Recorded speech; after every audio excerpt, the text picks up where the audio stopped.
It's all right, don't worry. Just I'll sort it. You mate.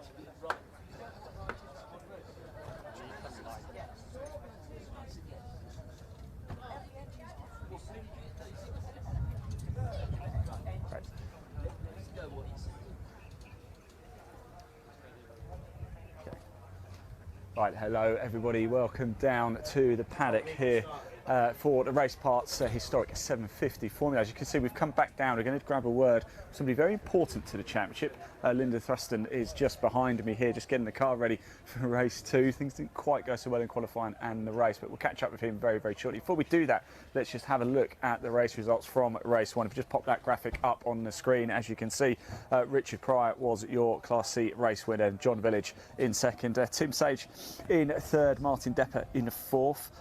It was some fantastic racing, wasn't it? It really was. Graham Wilson came out in fifth, Trevor Slatter in sixth. Then Al Frayling Cork, your Class AS winner, Timothy Roebuck in eighth, Mike Whitby in ninth, then Simon Gallen in eighth, and Charlie Plain Jones picking up the Class A honours indeed. Let's pop that down because we're going to have a chat with somebody who's incredibly important. Here he is, Lyndon. It's been an eventful day for you so far, hasn't it? It really has. It has been an exciting day. We had head gasket problems back at Keble Park. We solved them to finish third in race 2. Car was absolutely fantastic. Arrived here today, race 2, having prepared the car, and head gasket failed again in practice. No. Exactly the same as previously. So we changed that, got out in race 1, and for some reason we lost one of the nuts on the tappet, and it was safer to pull off than it was to risk carrying on and damaging the engine. Yeah. We think we're sorted. You never really know until you go back out on the track. Fingers crossed, because race 2 coming up at 4 o'clock. And it's race 2, and of course race 2, my dad's doing race 2. We shared the car today, we shared practice. So he's not done a lot yet in the car other than the mandatory qualifying laps. Yeah. Handicap makes it more exciting. Yeah. He'll start potentially slightly further forwards though, because we had not a good practice. We might start at quite a good slot, so it might be quite entertaining. Well, look, I really wanted to catch up with you, Lyndon, because we spoke the other day, didn't we? We did a little preview show the other day. We've just got a jumbo jet going above our heads here at Donington right now. Dropping loads of grease and oil on the track for us. Yeah, I think so. I wanted to catch, because everybody I've spoken to has been singing your praises about the historic 750 Formula, about how you've turned it around. You've got more cars back on the grid. Just tell us about, first of all, how did you get involved in the championship? So my dad got me involved. He started in an Austin 7, 2005. Yeah. He did a few seasons and he said, you really ought to have a go. I thought, I'm not sure I fancy that particular car. Later on down the line, he bought a Class C car, which is similar to this. And he said, have a go. And I thought, I can't afford that. And he said, here's the money for the helmet. Wow. Have a go. And here's the money towards your ards. Have a go. And I thought, well, I've got to have a go now. Yeah. And now I'm in my 11th season. Wow. So absolutely hooked. I think when people start racing, they think that it's really, really hard to get into, and it's not. There's not as many barriers as people think. Yeah. The yards is much more straightforward than people think. And, I mean, everybody here, it doesn't matter whether you're doing a historic Formula or the other stuff you've seen, you have to go through your yards, and it's very easy to get booked in for your yards. It's really easy. I did my yards having never been on a track. You do 3 laps of practice with the instructor telling you what to do. The next 3 laps is your test. Right. And I passed mine first time off, which was fantastic. And quite a lot of people do. It is quite a straightforward thing to do. As long as you're sensible and you give people space and you're going at a reasonable speed, the yard isn't anything to fear. You actually learn a lot more in your early races than you do. Yes, I can imagine. In that examination well, it's like your driving test, and they say you really start learning once you've passed. That's what they say. Absolutely, yeah. And you talked about turning the series around, so it's been a massive group effort. I took over from a chap, John Gaskin, who did the series rep role for 10 years. Wow. Yeah. So a massive mammoth effort from John. And he put a lot of good foundations in. And when I took over, along with some others who we call our committee, we went down the historic route. So we went for a rebrand, put in some control regulations on tyres and camshafts in the Reliant engines. And we just started doing a bit more about publicity. Yeah. And you can see generally, you know, the cars, when everyone's got their cars set up well, you can get the top 5 cars qualifying within a second of each other. It can be really very competitive now. It's not just about the racing though. This is a passion. I was chatting to John Miles a little bit earlier, and he was saying, I can take my car to the south of France and park it next to a Ferrari, and people are leaning on the Ferrari to take a picture of my car instead. It's quite something. There's so much history and heritage, even in just the paddock now. I think what people may not be aware of is the 750 Formula, and we're racing really what were the original 750 Formula cars, which were Austin 7s, and these Class C cars developed out of that later on, is the longest running championship. Now, the current 750 Formula run the Fiat engines, and we run their, if you like, retired cars that they progressed away from.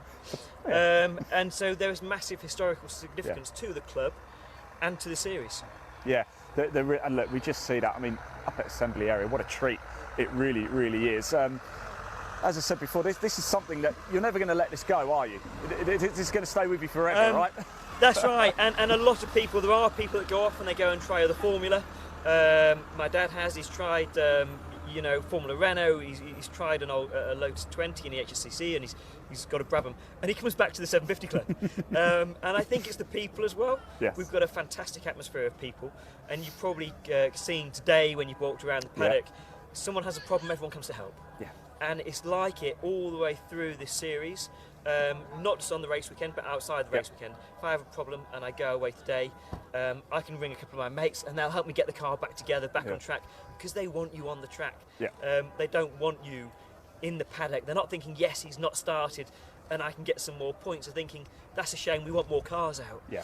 But we had a good start this year. I think we had something like 22 cars at Cadwell, first race of the season, 26 today. We actually had more entries today. We had about 29, a couple had to withdraw, unfortunately, which is a mammoth grid. And in fact, 4 years ago, about 4 or 5 years ago, we struggled a little bit. Now we're getting to the other end. Now we're getting to reaching the capacity max on the grid slots, which is fantastic. And that's what we want, isn't it, for the long-term future? Although, having said that, it's been around forever, and it's going to be around for a long time. One question I always have, and I've asked a couple of the drivers, the accessibility. We talk about getting involved with the series and how you do it. This isn't something you can just go down to a car dealer, a second-hand car dealer, and pick up. How do you? Where do you start? That's right. So a lot of the cars tend to come through myself or other people in the committee. Yeah. We do send them out. We have a list that we send information out and classifies to. So generally, if they get in touch with the series, if they want to get involved, is the best way, because sometimes there are cars that are not advertised. You can build your own. Yep. You can start absolutely. Which a number of the drivers have done, haven't they? I spoke to Roger Rowe earlier. He's Roger done it Rowe, John Village, Paul Mason. Yep. They've all started from scratch, their own design of chassis, their own design of bodywork. They have to do it to period regulations. Yep. So they have to look at what was available pre-74, parts, technology and stuff like that. As you see on other cars today, we don't run anything too fancy. Yep. But you can design a brand new historic car and come racing with us. There are Austin 7s, there's 2 Austin 7s for sale at the moment, and there's a Class C car, there's 2 Class C cars available at the moment.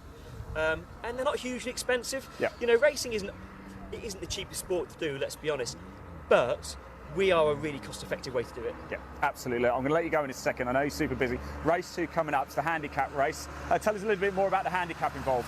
So the handicap started about 3 years ago. The idea of the handicap was we would welcome other cars that aren't strictly in compliance with the rules of our formula. Right. So other cars under 1500cc, we welcome them to come and join us so they can do the practice and the handicap day with us, because of course being a handicap standing start, the performance differentiation doesn't matter as much.